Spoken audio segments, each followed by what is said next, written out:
I read that you actually came up with Bands That Make Her Dance like in the bathroom. Bands That Make Her Dance. Bands That Make Her dance. Yeah, you know what I'm saying? So I came up with it in the bathroom, and I was like, all right, this is a dope ass hook. You know, Bands That Make Her Dance. And my engineer showed up at a $100 microphone, and I got some beats from Mike Will. And Mike Will, I told him to send me some beats. Yeah. And he sent me like a whole bunch of beats, sent me like maybe like 10 beats. And I was just going through the beats, and I heard that one beat. I was like, damn, and this sound like a R&B, like slow jam type vibe, because the beat is kind of mystic. Like everybody's used to hearing a booty shaking song, like with a little bouncy New Orleans kind of like beat, or you know what I'm saying, something real fast. Yeah. But what I liked about it, I said, this catchy hook I have, and this trippy, surfed out beat is gonna make this motherfucker, you know what I'm saying, be a classic, because I felt like it's different. Like I'm always trying something different. Yeah. So I was like, ain't nobody would try to do a booty shaking record over this kind of beat. They'd be like, nah, that's like a weed smoking beat. I was like, nah, I'll put this booty shaking song, this slow ass, trippy ass beat. Cause that's how I was feeling at the time. And I'm smoking, I'm rapping the lyrics in the microphone, $100 microphone now. And I'm just rapping. I'm saying whatever comes to mind. You say no to ratchet, whatever comes to mind, that's what I'm spitting. You know? So it's almost a freestyle too? Pretty much. Wow. Pretty much. And then at what moment did you know that was a different type of song? Like, was there somebody you played it for, or in the club, like where you're like, okay, this is gonna hit? Mike Will called me, the guy that made the beat. He called me and said, man, you got the biggest song in Atlanta. I didn't even know this. I was like, you lying like a mother. I said, dog, you lying. Man, you need to come down to Atlanta, my nigga. You got the biggest song in Atlanta. So I went down there, went to some strip clubs, went to some DJs, and they was telling me that the song was blowing the fuck up. And then Columbia ended up calling me back. They ended up calling me back, but what was weird, somebody in that office didn't tell somebody that I was already signing them. So some dude called my lawyer like, yo, we trying to sign Juicy J. He has a hot record out. And my lawyer was like, you idiot, you fucking idiot.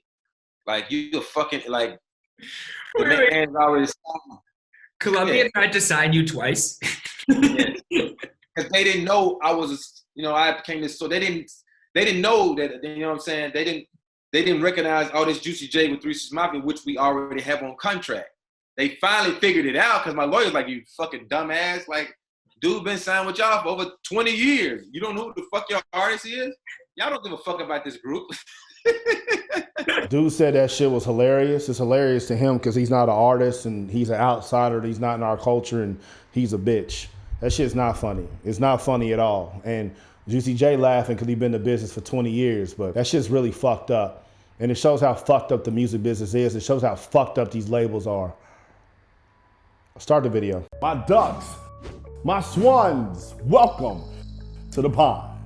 My name is Dorian from Group82music.com, and right here we got Juicy J talking about how dumb fucking Columbia is because they didn't know he was fucking signed to them. Y'all heard the story. Bands That Make Her Dance was an anthem, and this goes to show you exactly how record labels work. They don't care about talent. They don't care about if you're connecting with your fans. They don't care about artistic integrity. They care about if your song is moving. That's it. And because Juicy J's song was moving and Mike Will made the beat and it was getting in all the circles everywhere that they pay attention to, these stupid ass, fake ass, hoe ass A&Rs feel like they connect to the streets and shit when they're not. They heard the song, it was like, oh, this is big. Oh shit, everybody in Atlanta's dancing to it. Oh my God, strippers love it. Oh, we gotta sign them. Who is this? Who is this? Jimmy J? Let's get Jimmy J. No, motherfucker, it's Juicy J from 3 6 Mafia, who's been signed to y'all since the 90s. And you call his manager, his lawyer, and you say you want to sign him. You didn't think at one time to let me just check the roster. You're not gonna do that because there's thousands of artists that are signed over there. You didn't think one time that, damn, he's from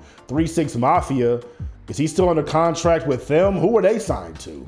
You didn't go check the liner credits of their last album to see who they're signed to? You didn't do any due diligence. You didn't do any research. You didn't even know who the fuck he was. Because if you did, you would have had some sort of sense to understand that this man's a legend. You just want to sign him because he had a hot fucking song. That's exactly what y'all did. And he was already signed to y'all. You dumb fucks. This is who y'all want to give y'all career to. This is who y'all trust. This is who you want to give your masters to. This is who you want to give your legacy to. This is who y'all do all these showcases for, and you want to get on Billboard for, and you run these marketing campaigns for, and you doing all this clout chasing bullshit for. This is why y'all on Coon House, jumping in them rooms, hoping y'all can rub elbows with a motherfucker digitally during COVID. Pandemic, the irony is what y'all want to do. These idiots, they don't give a fuck about you. You are a line on a balance sheet. They don't know who's on their roster. It's just fucking Juicy J. 3-6. These niggas went platinum multiple times. They won a goddamn Oscar. And you didn't know he was on your label? This is how dumb these dudes are, man. And women. These labels don't give a fuck. If you're gonna sign to a label, you cannot give a fuck neither. And you gotta make sure you own everything. If you have any sort of integrity and you're gonna care about what goes on with your business, you do not need to sign with a record label. People don't know what they're doing.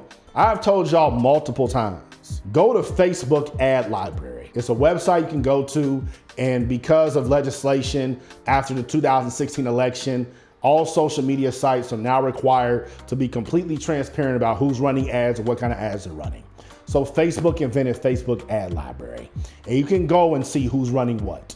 Go look at what ads Warner's running. Go look at what ads that Universal Records are running. Go look at what ads Sony's running, because you sign with a record label in order to get the marketing, correct? And the best way to market right now is through digital marketing, through Facebook, Instagram, and Google Ads. So if you go to Facebook Ad Library, you're not gonna see them running ads for hardly anybody, because they don't know what the fuck they're doing, because they don't care. They want us to build a song up, to get it popping on social media organically, which that's a whole nother video. And they wanna come in, take the masters, put you on the radio, put you in some award shows, put you on the cover of a magazine, burn the song out, get you famous, get you your blue check, while they take the green checks, and then you're done. That's what they want to do with Juicy J. But he's already signed to them. He already knew the game. I got a video where I talked about John Connor. I talked about Rory. I talked about Nick Grant. These are 3 dope-ass artists who got all those looks, who signed massive deals. And look at where they're at now. And it's no fault of their own. Their labels have no idea how to market them, because their labels don't give a fuck about them. This is why you got to build a brand, because your fans are the only people who are going to care about you. Not no label, not no clubhouse room, not no podcast, not no A&R, no one gives a fuck but your fans. This is why I talk to y'all every day about building a fucking brand.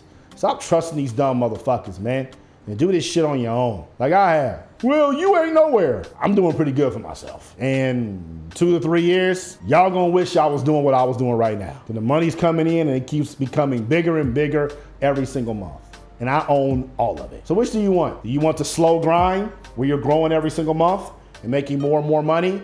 Or do you want the fast spike because you signed to a label, you get your blue check, but they take all your money, they don't even know who the fuck you are 18 months from now? It's up to you. If you're somebody that wants to slow grind with the money, click the link up top on Instagram, click the link in the box on YouTube, purchase one of our packages for 60% off right now. Mouth the pond. Y'all stay true. Bands that make her dance. Bands that make her dance. Baby girl, you's a fine mamacita. Don't you dare go nowhere, cause I need ya. Don't you dare go nowhere, cause I need ya.